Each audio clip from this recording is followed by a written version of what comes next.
Xin lỗi đã để bên Nguyễn và các bạn chờ lâu. Bây giờ cùng thực hiện King Jojo nhé. Sorry for that long time. Now I'm come back.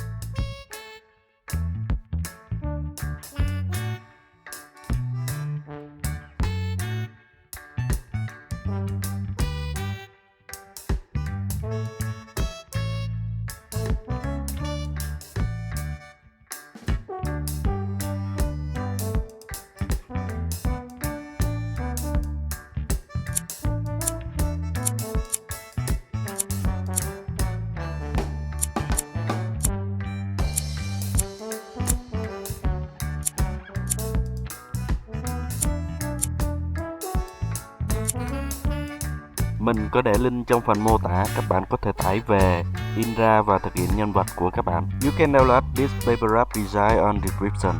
Print it and wrap it yourself.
Nếu bạn có bất kỳ ý tưởng nào cho nhân vật mini world tiếp theo, hãy comment bên dưới, mình sẽ thiết kế và thực hiện cho các bạn. Cảm ơn các bạn đã ủng hộ kênh. Which mini world character do you want next? Just comment below. I will design and wrap it for you. Thanks for watching.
Mình có để link trong phần mô tả, các bạn có thể tải về, in ra và thực hiện nhân vật của các bạn. You can download this Papercraft design on description. Print it and wrap it yourself.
Nếu bạn có bất kỳ ý tưởng nào cho nhân vật mini world tiếp theo, hãy comment bên dưới, mình sẽ thiết kế và thực hiện cho các bạn. Cảm ơn các bạn đã ủng hộ kênh. Which mini world character do you want next? Just comment below. I will design and wrap it for you. Thanks for watching.